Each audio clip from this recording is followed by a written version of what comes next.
Mode. Bonjour à toutes et à tous, Valentin Franc avec vous pour ce point de marché. Nous sommes le mercredi 18 juillet 2018, bienvenue. Aujourd'hui seront attendus les chiffres de l'inflation en zone euro et du Royaume-Uni, ainsi que la deuxième édition de Powell, cette fois-ci devant la Chambre des représentants, et la publication du livre beige de la Fed ce soir à 20 heures.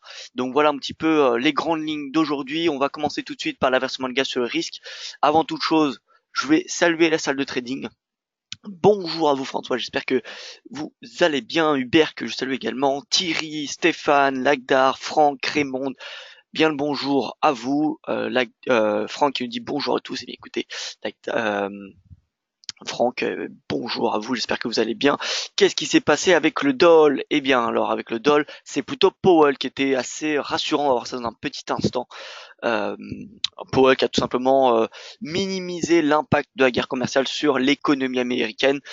Donc, euh, donc voilà, ça, c'est un petit peu les craintes en ce moment du marché, c'est un petit peu le focus, et c'est ce dont le marché essaie d'avoir des informations. Est-ce que finalement la guerre commerciale qu'entreprend l'administration américaine ne va pas compromettre ou changer en tout cas la politique monétaire de la Fed? Voilà, c'est un petit peu ce dont le marché essaie de savoir pendant ces deux auditions de Powell. Donc l'acte 1 a été fait hier, l'acte 2 c'est pour cet après-midi. Donc voilà. Propos rassurants de Powell sur la guerre commerciale, donc forcément hausse du doll. Maintenant, hausse du doll assez temporaire. Hein. Doll qui reste sous résistance. Alors, tout de suite, je vous invite à prendre connaissance de l'avertissement légal sur le risque. Le trading avec effet de levier amplifie toujours les gains et les pertes. Un compte risque limité prend un risque de perte du capital investi. L'investissement sur compte titre prend un risque de perte en capital. IG fournit exclusivement un service d'exécution d'ordre. La présentation est indicative et ne saurait être considérée comme un conseil ou une recommandation. Alors pour les nouveaux dans ce webinaire, n'hésitez pas à poser vos questions dans la boîte de dialogue. J'y répondrai avec grand plaisir. Si vous avez des actifs sur lesquels vous voulez que je fasse une analyse, eh bien n'hésitez pas à me la demander parce que je ne vais pas faire tous les actifs. Je fais ceux qui, selon moi, m'intéressent le plus, les plus grands, enfin, on va dire ceux qui bougent le plus. Donc voilà, il se peut que je ne fasse pas, c'est certain que je ne fasse pas sur tous les actifs. Donc voilà, si vous avez des actifs en particulier, n'hésitez pas à me les demander.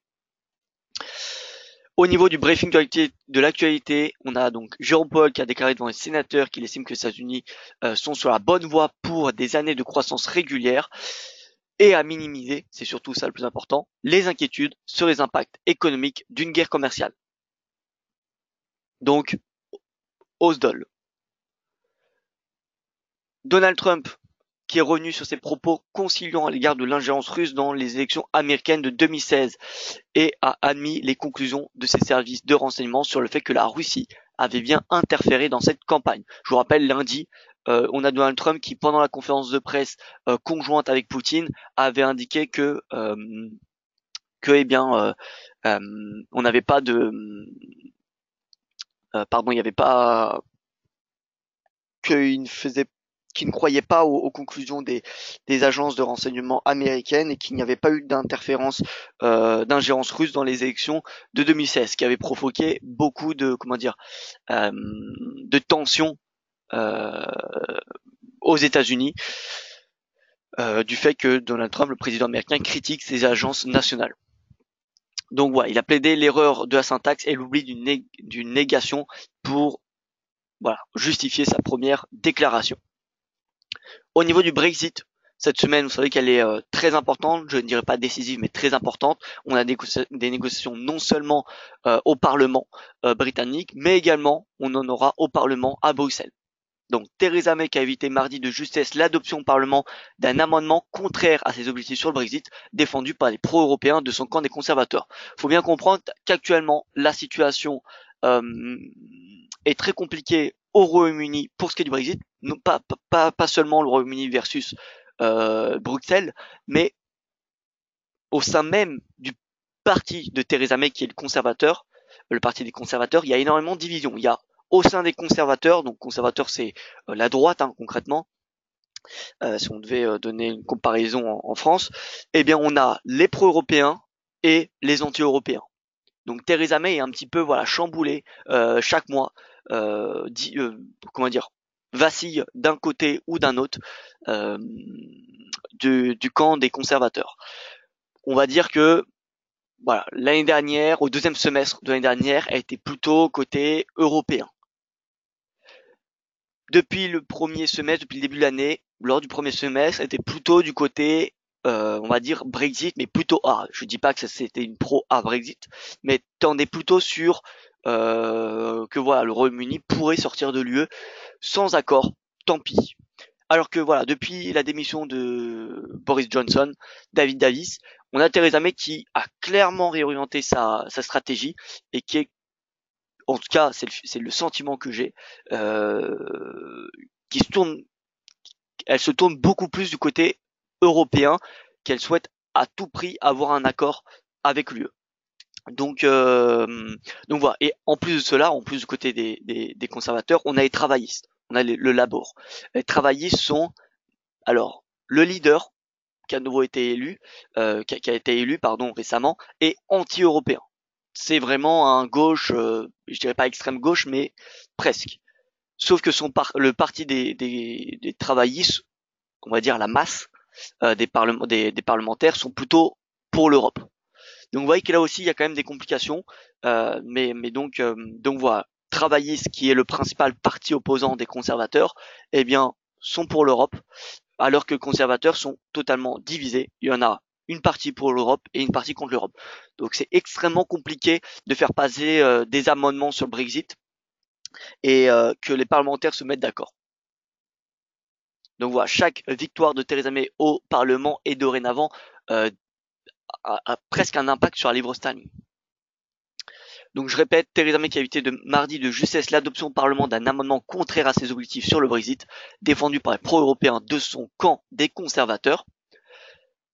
Le Premier ministre du Royaume-Uni a menacé les frondeurs de convoquer des élections anticipées cet été en cas de rejet de son projet de sortie de l'Union douanière après le Brexit. Et enfin, on a le gouverneur de la Banque d'Angleterre, Mark Carney, qui a déclaré qu'un non-accord avec l'UE, donc en clair un hard Brexit, conduirait à une révision des taux d'intérêt. Donc, sous-entendu, des taux plus bas. Et enfin, on a, bon, ça n'a pas eu d'impact sur le marché, mais c'est plutôt important, l'UE et le Japon qui ont signé un accord de libre-échange portant sur un tiers du PIB mondial et 600 millions de citoyens concernés, donc c'est le plus grand accord commercial signé par l'Union européenne. 85% des produits agroalimentaires européens pourront entrer au Japon sans droit de douane, et à l'inverse, et d'un autre côté, on a le Japon qui obtiendra le libre accès au marché européen pour son industrie automobile. Alors c'est un accord qui a été signé à Tokyo hier par Juncker avec le Premier ministre euh, du Japon. Ça devra toutefois être légiféré par le Parlement de Bruxelles et par celui du Japon. Ce graphique qui montre la probabilité de 4 hausses des taux qui est qui continue à croître, 4 hausses des taux ou plus. Vous voyez que le scénario de 4 hausses des taux pour cette année est à 57% et 4 hausses des taux et plus, donc c'est-à-dire 4, 5 et bon 6 c'est 0,1% donc on va ignorer, mais 4, 5 hausses des taux, on a une probabilité d'environ 62,8% de probabilité de au moins 4 hausses des taux cette année. Donc en clair, une hausse des taux en septembre, une hausse des taux en décembre. Donc c'est, on va dire, la première fois où cette probabilité est aussi élevée.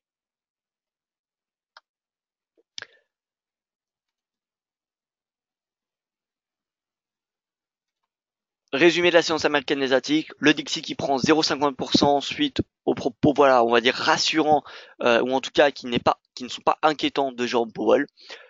Dow Jones, S&P, Nasdaq qui continuent de progresser, enfin Nasdaq, les valeurs tech qui rebondissent parce que je vous rappelle hier, avant-hier on avait le S&P, Nasdaq qui avait clôturé dans le rouge. Le rendement du T-Note à 10 ans de 86% qui prend un point de base. Ce matin, on a le Yen Index qui rebondit légèrement, plus 0,10%. Le Gold qui perd 0,28, davantage de baisse du Gold. Le Nikkei plus 0,43, le Hang Seng moins 0,35. Alors, qu'est-ce qui se passe sur l'or? C'est vrai que c'est un petit peu, je dirais pas impressionnant ce qui se passe, mais presque. Alors, j'ai plusieurs facteurs qui justifient la baisse de l'or. Déjà hier, on a eu une hausse du dollar. Secondo, faut bien comprendre que les commodities sont vendues dans ce contexte de tension commerciale. Parce que qui dit guerre commerciale dit baisse de la demande, baisse de la production, donc baisse de la consommation et donc baisse de nécessité de matières premières, que ce soit soft ou hard, c'est-à-dire agriculture ou hard, métaux ou énergétiques. Donc déjà on a ce côté-là. Donc la vente des matières premières dans cette tension de guerre commerciale. 2, la hausse du dollar. Et, et voilà, tout simplement. Moi, c'est les deux raisons qui expliquent. Et enfin, euh, et non, c'est tout, pardon. On a ces deux critères qui, selon moi, justifient la baisse de l'or. Alors, il y en a sans doute d'autres, mais je les jugerai plutôt mineurs. Donc voilà, finalement, la stratégie Gold d'hier, avec la divergence du RSI en 1 heure, a été un échec. Donc voilà, échec de ma part. L'or qui continue à s'enfoncer, c'est assez impressionnant. Et enfin, calendrier économique. L'IPC du Royaume-Uni qui sera publié à 10h30. 11h, l'IPC de la zone euro. Et enfin, voilà, 13h, 14h30, quelques statistiques américaines. 16h, la nouvelle audition de Jerome Powell devant cette fois-ci la Chambre des représentants. 20h, la publication du livre belge de la Fed. Livre belge de la Fed qui est, je vous rappelle, un rapport économique sur les différents districts fédéraux aux États-Unis, qui sert d'objet de travail pour la prochaine réunion du comité de la réserve fédérale, entre guillemets l'OFOMC. Et c'est suite avec cette publication, avec ce livre belge, pardon, que le FOMC prend une décision sur une hausse ou non des taux d'intérêt. Alors pas uniquement le livre belge de la Fed, mais ça sert quand même de support.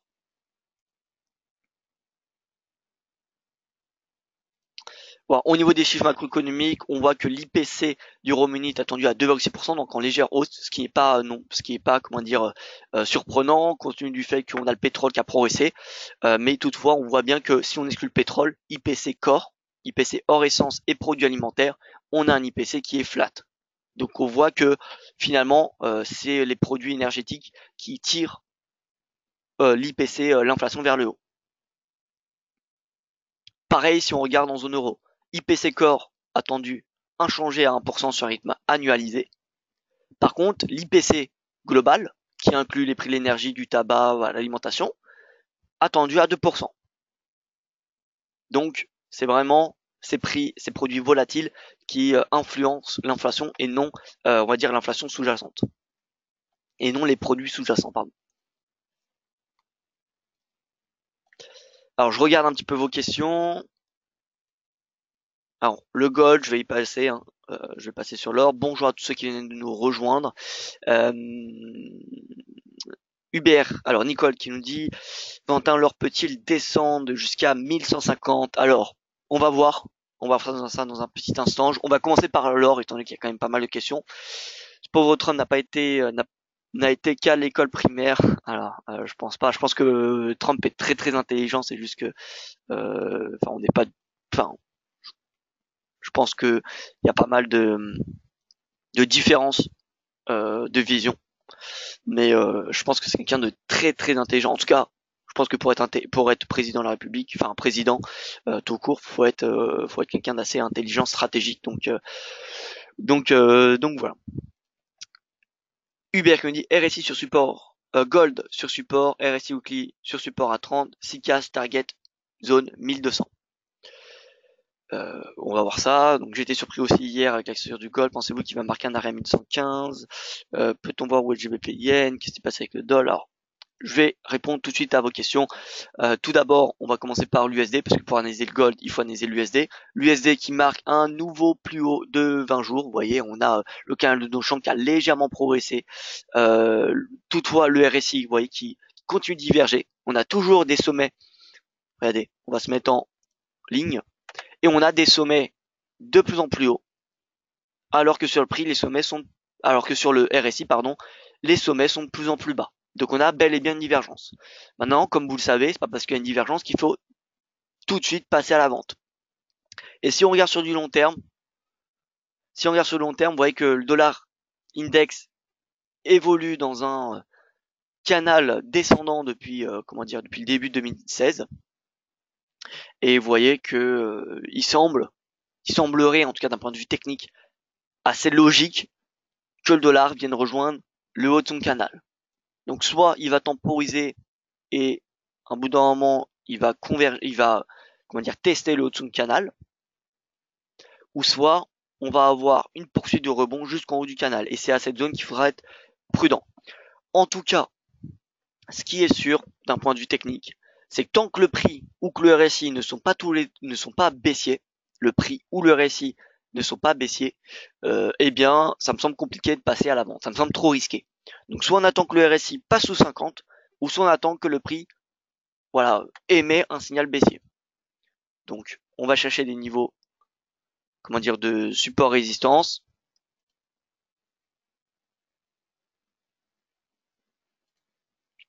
Donc, une moyenne mobile. On va mettre une moyenne mobile de court terme, donc 20 périodes. Moyenne mobile 20 périodes, on peut en mettre une autre, donc moi je peux pas mettre plusieurs indicateurs sur TradingView. On peut en mettre une à 60 qui est un trimestre. Voilà, 60 périodes, ça va être intéressant. Euh, donc, euh,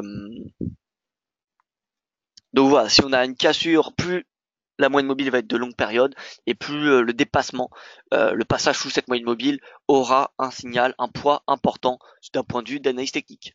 Bien évidemment, si le prix passe sous une moyenne mobile à 200 périodes, ça aura beaucoup plus d'impact d'un point de vue psychologique, pardon, que si le RSI, que si le cours dépasse, passe sous sa moyenne mobile à 20 périodes. Voilà, donc faut surveiller plusieurs moyennes mobiles. Là, on n'est pas sur le DXY, je rappelle. On est sur le dollar index avec toutes les devises majeures qui ont un poids globalement équitable dans cet indice, alors que le DXY, je vous rappelle, c'est 56% d'euros. Donc c'est pas forcément, en fait, ça va avoir cet indice des dollars, ça va nous permettre d'avoir des signaux soit qui convergent, soit qui divergent, ce qui va permettre d'éviter les faux signaux. Sur le DXY, vous voyez que on a un nouveau les 95 points qui sont, il semblerait qu'ils vont être testés prochainement. Encore une fois, 95 points résistance majeure. Si on a un dépassement des 95 points, ça sera un signal haussier.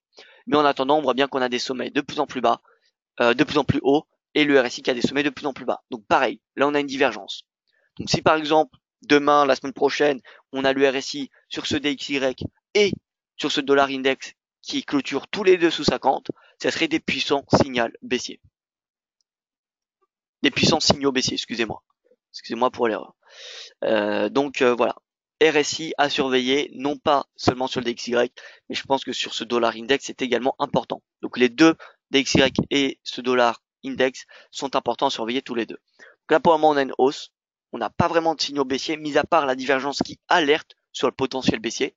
Je rappelle qu'une divergence, c'est simplement un signal d'alerte. C'est pas un signal baissier, c'est pas un signal exploitable pour trader. Simplement un signal qui indique que voilà, la hausse du prix ou la baisse du prix n'est pas accompagnée par le momentum. Donc, prudence. C'est ça, c'est ce dont indique une divergence. C'est pas un signal de retournement. Ça précède généralement un retournement, mais c'est bien évidemment généralement, c'est pas tout le temps le cas. Et ce qu'on trade avant tout, c'est le prix, c'est pas le momentum. On n'achète pas du momentum, on n'achète pas le RSI du DXY, on achète ou on vend le prix. Donc c'est indispensable d'attendre un retournement du prix avant de trader, de vendre, de shorter le DXY.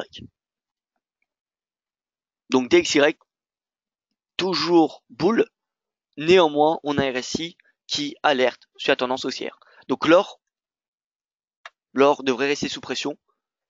Je peux expliquer cette hausse du dollar par deux facteurs. Un, les tensions commerciales qui soutiennent le dollar, parce que tout d'abord, l'économie américaine devrait à court moyen terme être moins impactée par la guerre commerciale que ses autres partenaires économiques. Et de deux, parce que dans un contexte de tension commerciale, on a les investisseurs qui retirent leurs fonds des marchés émergents et des matières premières. Et comme vous le savez, ces marchés sont surtout négociés face au dollar. On achète généralement pas, enfin les investisseurs institutionnels n'investissent généralement pas dans les matières premières grâce à l'euro. Ils investissent via du dollar. Donc forcément, s'ils retirent leur fonds d'ETF, de fonds des commodities, ils le font en dollars. Donc forcément, on a on a une demande du dollar indirectement. Pareil pour ce qui est des marchés émergents. Donc voilà, on a ces deux facteurs qui, grâce à la guerre commerciale, soutiennent le dollar. Et d'un autre côté, on a la probabilité du 4 hausses des taux de la Fed qui, comme on le voit, gagne de plus en plus d'intérêt, de crédibilité, et donc forcément le marché, plus cette probabilité augmente, plus le marché, euh, comment dire, intègre au prix cette probabilité, et plus cette probabilité sera élevée, et plus il y aura de risque de baisse. Parce qu'une fois qu'on a des estimations, une fois que le marché anticipe à hauteur de 100% une hausse des taux, eh bien, il n'y a pas vraiment de façon que le marché se surprise positivement. À part si on a Jérôme Powell qui vient nous dire qu'il n'y aura pas 4 hausses des taux, mais qu'il y en aura 5. Dans ce cas, c'est quelque chose que le marché n'aura pas intégré, n'aura pas anticipé, et donc ça sera un nouveau moteur pour le dollar.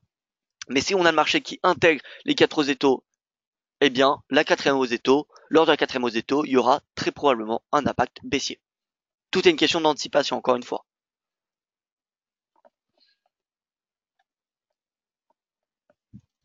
Donc dollar, gold. Voilà, hier encore une fois sur du 1 heure, on avait cette divergence qu'on surveillait. Alors, hop, 200 jours, la divergence ici. On attendait que le RSI clôture au 50. Ce qui a été fait, ça donnait hier un signal haussier jusqu'à la prochaine résistance qui est à 1250. Et finalement, ça n'a pas du tout été le cas. On a eu le RSI, oui, qui a clôturé au 50, mais vous voyez que ça a été un vrai échec. Donc voilà, échec sur ce scénario-là. Il n'y a pas d'autre mot. Donc là, je vois bien, il y a une baisse. Hein. Je pense elle est assez flagrante cette baisse. On peut peut-être tracer une oblique. On va se mettre on est en 4 heures. Prends le point haut.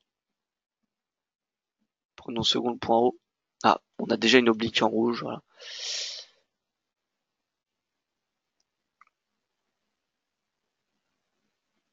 Donc là, vous voyez que le cours est à clôturer en bas de son canal. Donc ça, c'est vraiment une zone d'excès. C'est également un signal d'excès de momentum.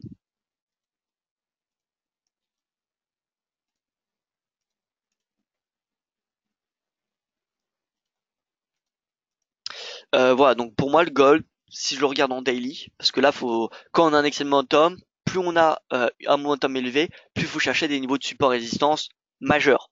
C'est plus des points pivots journaliers qui vont faire rebondir le cours. Donc là, résistance. Euh, alors, je vais les retracer parce que peut-être que c'est pas assez lisible. On va se mettre sur du mensuel.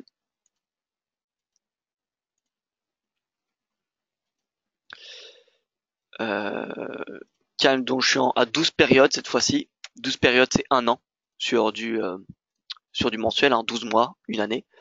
Et là, donc, on va tracer les niveaux de support et de résistance. Donc là, une résistance. Donc, on va chercher les résistances dans une tendance haussière et les supports dans une tendance baissière. Voilà, je vais pas encombrer trop le graphique. Voilà, donc là, support, ici support.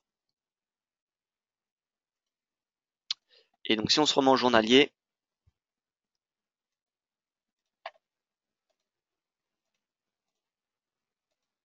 je remets le calme, donc je suis en 20 périodes, parce que sur du journalier, le 20 périodes, c'est le plus psychologique. Hein.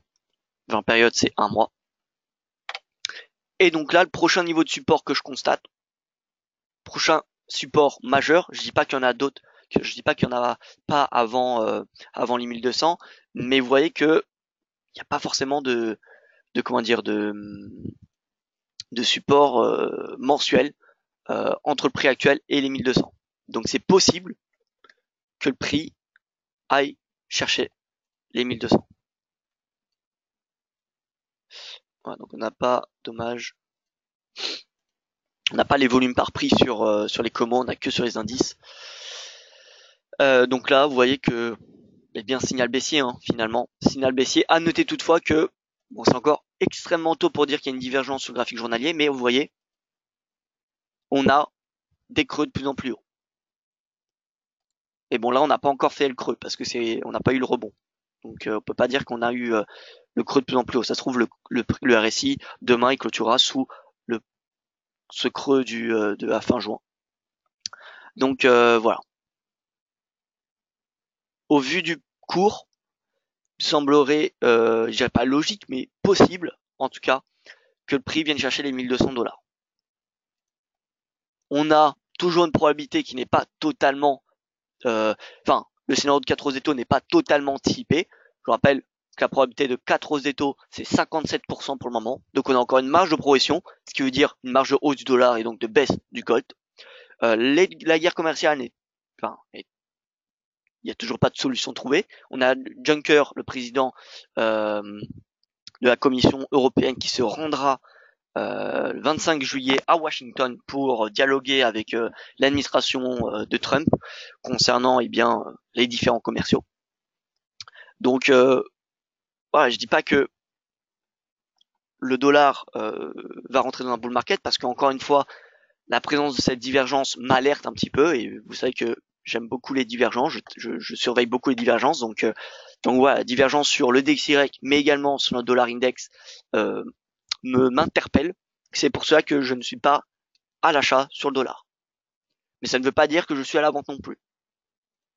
Vraiment, le dollar, je le regarde et c'est tout. Et dans une tendance baissière comme celle-ci, je préfère croire, je pense que le prix, il y a beaucoup plus de chances d'opportunité à le shorter que de le payer. Donc voilà, 1200 $, ça me semble possible. Je dis pas qu'il va chercher automatiquement ce prix, mais voilà, c'est le prochain en tout cas niveau de support que je surveillerai pour des signaux. Regardez un petit peu dans l'historique les seuils psychologiques, quel poids avaient ces seuils psychologiques sur le prix. Bon là on avait un rebond, on avait point bas à 1125, donc c'était peut-être une exception, mais vous voyez sinon 1200, rebond ici, rebond près de cette zone, là on a les 1250, vous voyez que c'était une résistance, support, breakout, on repasse, la support, etc., etc. Donc les seuils psychologiques, surtout ces matières premières, c'est très très important. Donc voilà, l'or, pour répondre à vos questions, je pense que l'or a des chances de revenir à 1200. Maintenant, d'un point de vue trading, d'un point de vue scénario, là vous voyez qu'en 4 heures, ça me semble compliqué de le vendre à ce prix-là. Pourquoi pas attendre que le prix inscrit un plus haut. Vous voyez. Donc là on avait par exemple, on avait le graphique 4 heures avec un rejoint un plus haut de 20 périodes. Ça peut être une stratégie de vente. Vous voyez que dans une tendance baissière, dès que le prix marque un plus haut de 20 jours, c'est un prix intéressant à vendre. Ici par exemple, plus haut de 20 jours, vente. Même si on avait, vous voyez, bon là on avait une baisse, on avait un nouveau plus haut de 20 jours, mais ensuite on a eu une baisse qui a suivi. Ici pareil, plus haut de 20 jours. Ici plus haut de 20 jours, plus haut de 20 jours, plus haut de 20 jours. Donc vous voyez que c'était les plus hauts de 20 jours, c'était avant, ce qui est logique, hein, mais c'était avant des baisses importantes. Donc voilà. Donc pourquoi pas, je dirais attendre. Alors faut bien évidemment combiner les plus hauts de 20 jours avec d'autres niveaux de support résistance, comme par exemple des pivots mensuels, etc. ou hebdomadaires. Mais voilà, si on a on a un retour du prix à un plus haut de 20 jours, de 20 périodes sur le graphique 4 heures, pas 20 jours, hein, 20 périodes sur le graphique 4 heures. Dans ce cas-là, ça pourrait être un premier signal de vente pour s'insérer dans le sens de la tendance, qui est probablement baissière. Tant que le prix est sous sa moyenne mobile à 20 jours, tendance baissière. Vous voyez qu'on a trop tendance à je dis bien nous, tant que traders particuliers, d'essayer d'anticiper, un rebond, un renversement de la tendance. Alors que voilà, la tendance finalement elle est baissière. Donc essayons plutôt de nous positionner à la vente. Et c'est dès lors qu'on aura un rebond du prix qu'on pourra s'intéresser aux positions acheteuses. Pour le moment, les stratégies vendeuses doivent être dominantes sur l'or. Voilà donc pour mes propos sur l'or, j'avais pris beaucoup de temps à expliquer, mais bon, j'espère qu'au moins c'est clair. En tout cas, sachez que mon discours sur l'or est valable donc sur toutes les autres devises, enfin sur tous les quasiment toutes les paires en dollars, étant donné que le dollar reste assez fort. Mais voilà, c'est l'or qui en subit le plus. Vous voyez que l'euro, alors l'euro, j'ai trouvé une configuration assez intéressante. Vous voyez, finalement, hier, on a ce canal haussier. Donc hier, on était par ici, au début du webinaire. Et là, vous voyez, on clôture par le bas. Donc signal baissier. Signal baissier. Donc là, normalement, la théorie, c'est qu'on vient chercher donc les creux. Donc là, niveau de support, 1000. Je suis encore sur l'or, vous voyez. 1,1527. Il semblerait possible que le cours vienne chercher 1,1527. Bon, entre 1,1527 et le prix actuel, je trouve d'autres niveaux de support, tels que le S hebdomadaire, un 1,16. 1,16, c'est un sub psychologique, c'est un support hebdomadaire, donc voilà. Je pense que l'euro ira chercher ce niveau de prix dans la journée. Le GBP USD sous pression également. Alors, vous savez quoi, on va déjà regarder tendance sur le Forex assez rapidement. Tac, on va ouvrir cette page avec dollar-yen. Dollar-yen, c'est les devises les plus fortes, alors qu'hier c'était les devises les plus faibles. Et à l'inverse, AUD, NZD, CAD, paire Como, paire les plus exposées aux tensions commerciales, ce sont devises les plus exposées aux tensions commerciales et qui sont des devises commodities, eh bien c'est les plus en baisse. Donc voilà, GBP USD baisse. Alors on se met sur du graphique 4 heures. 4 heures, donc divergence. Alors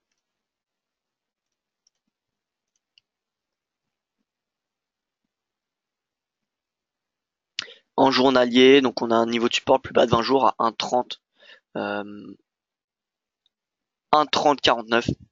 1,3049 que le prix ira très probablement chercher rapidement. L'AUD-USD, bah, ce matin, c'est achat dollar. Hein. Vous l'aurez compris, c'est achat dollar. En intraday, je dis bien.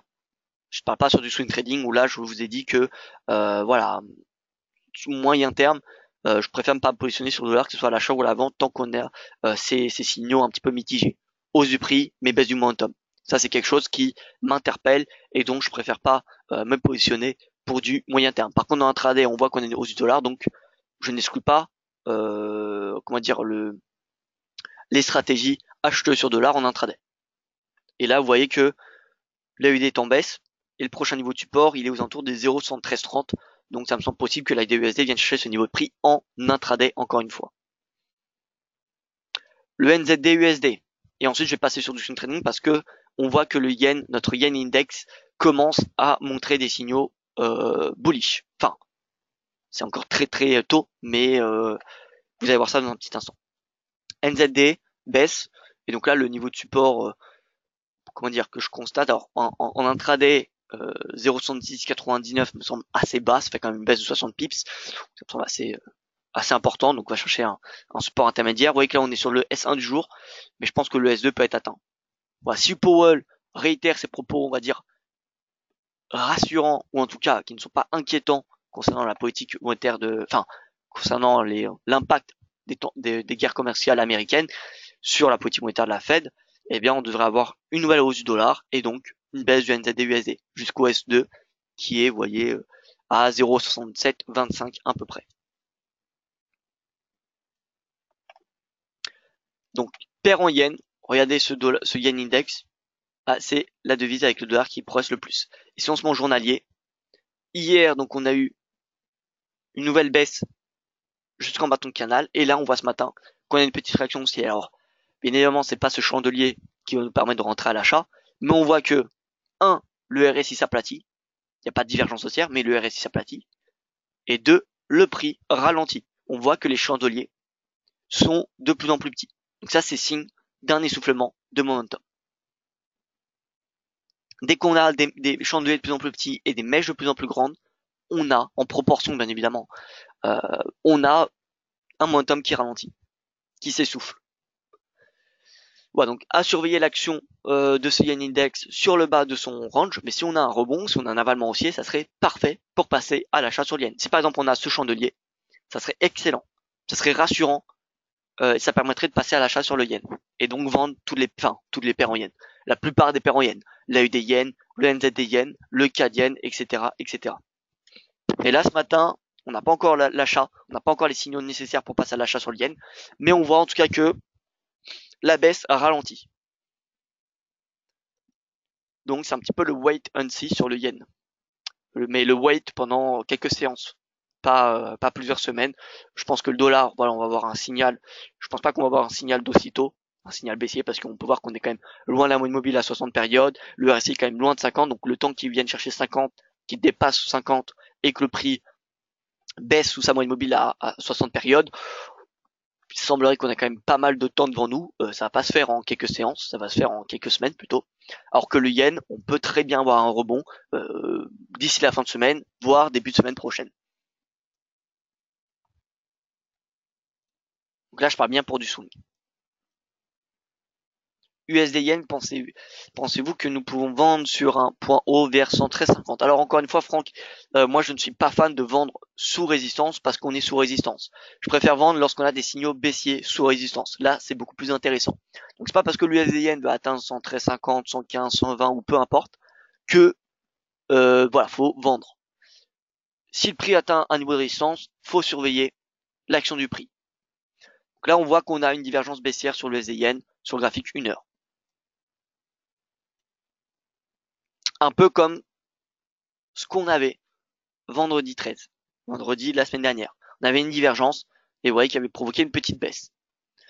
Mais voilà, est-ce que faut vendre à 113,50? Alors là on est à 113. Vous voyez franchissement, clôture au-dessus du niveau de 2017. Donc là on va très probablement chercher l'ancien haut du range dans lequel le cours évoluait pendant près d'un an finalement, enfin pendant plus de 6 mois l'année dernière. Donc c'est 113,50, 114. Donc ça me semblerait possible finalement que le cours vienne chercher 113,50, 114. Maintenant, c'est pas parce que le prix ira chercher cette zone, ira chercher cette cette résistance qu'il faudra automatiquement passer à la vente. Il faudra attendre des signaux baissiers. Donc pour le moment, l'USD Yen c'est bullish. C'est bullish jusqu'à 113,50, même 114. Donc voilà, Edgy qui me dit USD Yen vendre à 114,20. Encore une fois, c'est pas parce que le cours atteint une résistance qu'il faut vendre. Faut attendre des signaux baissiers. Tant que le prix est orienté à la hausse, la tendance est haussière. Hein, je vous rappelle. C'est pas parce qu'on atteint une résistance qu'il faut shorter, c'est pas parce qu'on attend un support qu'il faut payer. Le niveau de support résistance, c'est simplement des zones. Faut voir ça comme des zones où un retournement est plus envisageable qu'autre part, que si on est à un prix delta. Voilà, c'est simplement pas parce qu'on est sur un support qu'on va automatiquement avoir le rebond. Un support, c'est relatif. Si on a beaucoup de volatilité, un support perd de sa fiabilité. Donc vous voyez qu'il n'y a pas que le fait que le prix atteint un niveau de support que finalement on va avoir un rebond. Il n'y a pas que le prix qui compte. Il y a également le momentum. Le momentum, la volatilité. Donc c'est pour ça que je suis pas du tout fan de dire achat à 1200 ou vente à 113 ou voilà. Je préfère vraiment attendre des signaux baissiers. Et même si on peut se dire oui, mais on rate le point haut si on attend un petit peu que le prix baisse, oui, mais comme vous le savez, d'un point de vue technique, alors c'est ça aussi qui est un petit peu perturbant, c'est que plus vous souhaitez avoir des signaux précoces et plus vous aurez de faux signaux. Ça faut le savoir, que ça soit sur n'importe quel indicateur, que ce soit sur le prix, le momentum, le RSI, Ishimoku, peu importe. Plus vous souhaitez, plus vous cherchez un signal précoce et plus vous aurez de faux signaux. Et à l'inverse, plus vous attendez des confirmations et plus vous allez avoir un signal qui sera, je dirais pas en retard, mais plus en retard qu'un signal précoce, ce qui est logique. Donc voilà. Après c'est psychologique tout ça. C'est psychologique. Moi je pense que la pire erreur pour un trader débutant, c'est de chercher à vendre au plus haut et acheter au plus bas. Cette fameuse chose que tout le monde souhaite faire. Pour moi c'est la pire erreur parce que finalement on cherche la perfection et la perfection en trading n'existe pas. Voilà, la perfection et c'est vraiment chercher le compliqué. Et je pense que le compliqué n'est pas la solution en trading. Bon, bref, je passe. Donc on a fait un tour sur l'or, on a fait un tour sur les paires. Je vous ai donné mon avis. Voilà, en intraday, la tendance semble, voilà, c'est indéniable que le dollar est en hausse suite aux propos de Powell. Donc c'est plutôt dans ce sens de la tendance qu'il faut se positionner. Je dis bien en intraday. En swing trading, par contre, on a des signaux qui divergent sur le dollar. On a un prix haussier, mais un momentum qui est en baisse. Donc voilà, d'un point de vue swing, je me positionne pas sur l'or, sur le dollar, et ni sur les paires, ni sur toutes les valeurs qui sont corrélées au dollar. Et sur le yen, voilà, on a toujours la baisse, mais on voit qu'il y a un momentum qui s'aplatit et que le prix également s'aplatit. Donc on va peut-être connaître, je dis bien peut-être, connaître un rebond du RSI et donc une baisse des paires en yens prochainement. Mais encore une fois, c'est bien peut-être, donc il faut attendre des signaux de confirmation. Au niveau des marchés actions, on a le CAC qui est dans le vert ce matin, plus 0,24%, le DAX plus 0,30%, l'Eurostoxx plus 0,18%. On a les indices des pays du Sud qui sont, vous voyez, en baisse, moins 0,48 pour le MIB, moins 0,50 pour l'IBEX. Le CAC qui clôture au-dessus, vous voyez, qui sort par le haut de ce canal haussier. Alors, c'est pas clôture au-dessus, pardon, parce qu'en journalier, pardon, en journalier, on est toujours, vous voyez que le cours a clôturé dans son canal. On a simplement l'ouverture ce matin avec un gap haussier en dehors de ce canal, mais on peut très bien ce soir voir la clôture dans le canal, donc une réintégration du canal. C'est pour ça que la clôture est très importante. Mais là, on peut voir donc sortie par le haut du canal. Donc en intraday, voilà, on a des résistances. Le R1 hebdomadaire sera une puissante résistance, 5462. Donc voilà, 5462, niveau de résistance. Je pense que ça semble possible de shorter sous ce niveau de prix. Alors, attendez, avant de vous précipiter, parce qu'on a quand même l'euro qui est en baisse face au dollar. On a le pétrole qui est stable. On a les techs qui sont en hausse. Donc qui dit Nasdaq qui clôture un nouveau plus haut dit marché action demandé. Et on l'a vu, hein. Finalement, tout Wall Street a clôturé dans le vert ce matin. Le Nikkei qui clôture dans le vert ce matin alors qu'on a une hausse du Yen Index. Bon, par contre, l'USDN progresse. Alors c'est un petit peu mitigé parce que le prix est sous résistance, mais en même temps on a des signaux d'appétit pour le risque. Donc, je suis pas très fan de cette situation. Acheter pullback me semble bien mieux que acheter au prix actuel. Parce que là, il faut bien comprendre qu'on est sur un niveau de résistance quand même majeur. Le R1 hebdomadaire sur du day trading, c'est assez important. Regardez un petit peu, je vais vous faire voir précédemment, quand on est sur du journalier, pardon, hebdo. Voilà, R1 hebdo. Donc là, vous voyez, donc là c'est la semaine dernière. R1 hebdo résistance ici, nouvelle résistance. La semaine encore d'avant, on a le pivot, le R1 hebdomadaire résistance. Et à l'inverse, le S1 hebdomadaire également, etc., etc. Là, on a le pivot hebdomadaire, le S1 de la semaine qui est ici, support. Bon, on a eu un petit excès, mais vous voyez que là, on est support dans un premier temps, au premier toucher. Là, pareil, pivot hebdomadaire, rebond, et c'est que le lendemain qu'on a eu une ouverture sous le S1 hebdomadaire. Et vous voyez que dans le day trading, au premier contact, généralement, on a un rebond. On a un rebond ou un renversement. On a un rebond sur le S1 hebdomadaire et ensuite un rejet. Bon, par contre, après, quand on a un deuxième test, c'est autre chose. Mais comme tout niveau de support résistance, plus on a de tests sur un niveau de support résistance, moins ce support ou cette résistance est crédible. Parce que c'est-à-dire que finalement, les acheteurs sur le support ou les vendeurs sous cette résistance ne sont pas suffisamment présents. Donc voilà, là on a le premier touché sur le R1 hebdomadaire. Attention. Attention parce qu'on pourrait avoir un rejet. Même si on a de l'appétit pour le risque. Donc je suis plutôt opinion perspective baissière dès que le prix atteint le R1 hebdomadaire. Par contre, voilà, je ne suis pas baissier sur la journée. C'est-à-dire que je vois bien les marchés actions européens clôturer dans le vert, compte tenu du fait que l'euro est en baisse, le dollar est stable, le dollar est stable, le pétrole est stable, et on a de l'appétit pour le risque soutenu par la publication des résultats des entreprises américaines. J'ai vu une statistique hier, FactSet. FactSet, pour ceux qui ne connaissent pas, c'est une agence de recherche sur la bourse, hein, surtout sur les actions, qui anticipe, je sais pas qu'ils sont fiables, hein, je dis pas qu'ils ont la science infuse, mais Voilà, c'est vraiment un pionnier dans la recherche statistique des actions américaines et même des actions voilà, du monde entier. Et FactSet anticipe la meilleure publication des résultats de la décennie en termes de bénéfices des sociétés américaines. FactSet anticipe ce trimestre. Je vais retrouver la statistique et je vous l'enverrai, je vous la ferai voir demain si je la retrouve d'ici là. FactSet anticipe le meilleur trimestre en termes de bénéfices sur la décennie chez les sociétés américaines, hein, grâce notamment à la baisse des impôts de Donald Trump. Voilà, donc ça va bien évidemment booster, même si ça a déjà été pas mal intégré au marché cette baisse des impôts, ça va quand même booster les marchés actions et donc soutenir les bourses. Donc c'est pour ça que là pendant ces prochaines semaines, je suis pas forcément baissier sur les marchés actions. Par contre, août, voilà, août on le sait, août-septembre, c'est les 2 pires mois pour les marchés actions statistiquement. Donc voilà, que ce soit pour le CAC ou le DAX, R1 hebdomadaire, je ferai attention aujourd'hui parce que c'est le premier test. Par contre, payer les pullbacks, c'est une stratégie qui m'intéresse.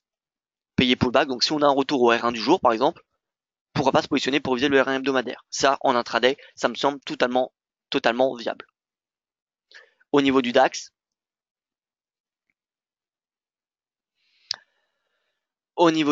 donc R1 hebdo, R2, donc vous voyez que le DAX, les R1 hebdo ne sont pas aussi importants. Vous voyez que là, on avait le R1 hebdo de la semaine dernière. Premier test, échec. Ensuite, pivot hebdomadaire, rebond. Ici, pivot hebdomadaire, donc la semaine couvre en dessous du pivot hebdomadaire. Breakout, rebond. Et là, on a la résistance hebdomadaire qui était la résistance de la semaine. Vous voyez donc, bon là par contre, il semblerait que mardi, 16h, alors 8h, 16h30, voilà, le R2 hebdomadaire n'a pas autant de poids. Par contre, là, on voit que le R2 hebdomadaire, il bute. Bon, je suis quand même un peu moins, encore une fois, depuis quelques séances, je suis un peu moins, comment dire, confortable d'un point de vue d'analyse technique sur le DAX que sur le CAC 40. Je trouve que le CAC 40 est beaucoup plus propre à trader à court terme.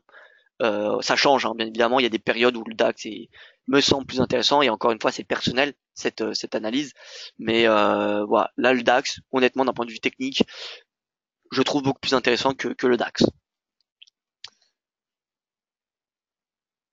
Et enfin, l'indice FANG, simplement journalier. Alors, je vais enlever.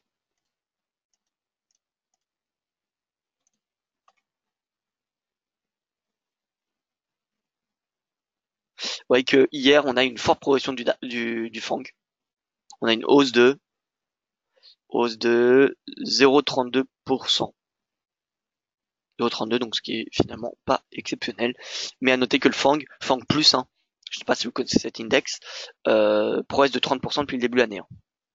Et pour ceux qui souhaitent connaître les publications des entreprises américaines, enfin les publications majeures des sociétés tech, des fameux FANG, eh bien je vous invite à garder cet article dans vos favoris que Vincent Bois et moi-même actualisons à chaque nouvelle publication. Donc c'est un petit peu un article qui est voilà, c'est un article qui est actualisé à chaque publication. Et là vous avez chiffre d'affaires, ouais, Netflix, Alphabet, Amazon, Baidu, Twitter, Apple, en fait toutes les sociétés qui sont comprises dans le FANG plus et le BPA. Et là donc vous avez la présentation de l'indice FANG qui est tradable chez IG, qui existe à la bourse de New York depuis le mois d'août de l'année dernière. Une analyse du Nasdaq qui a été réalisée il y a une semaine. Et ensuite, voilà, pour chaque publication, il y aura un nouveau chapitre. Résultat de Netflix, vous voyez. Et là donc, prévision de Netflix pour le T2, consensus de Bloomberg pour le T2, on n'a pas précisé Bloomberg, mais c'est Bloomberg. Les chiffres réels pour le T2, et enfin, prévision de Netflix pour le T3. Et là donc, vous avez des chiffres, ça fait un petit peu tout ce qui est important à surveiller. Et vous aurez ça, ce type de chapitre pour chaque entreprise qui est listée dans ce tableau. Voilà, donc si ça vous intéresse les GAFAM, les FANG, voilà, un petit peu ces entreprises, ces mastodontes technologiques, et on a des entreprises chinoises, hein, Baidu, Alibaba. Baidu, Alibaba sont deux entreprises chinoises cotées à New York. Eh bien, si ça vous intéresse un petit peu le suivi de ces résultats, eh bien, n'hésitez pas à garder cet article dans vos favoris. Voilà donc pour cette analyse. J'espère que ça vous aura plu et que ça vous sera utile. Je vous remercie pour votre attention. Je vous souhaite une excellente journée. Je vous dis à demain pour mon prochain point de marché, étant donné que vous retrouverez Yoav Nizar ce soir pour un webinaire éducatif et non moi. Donc voilà, à demain matin. Soyez prudents sur les marchés et je vous rappelle les rendez-vous du jour 10h30 publication de l'IPC du Royaume-Uni, 11h IPC de la zone euro, 16h discours de Powell, enfin audition de Powell devant la Chambre des représentants, 20h livre belge de la Fed. Voilà, merci pour votre attention, pour votre fidélité, excellente journée à vous et écoutez, à demain.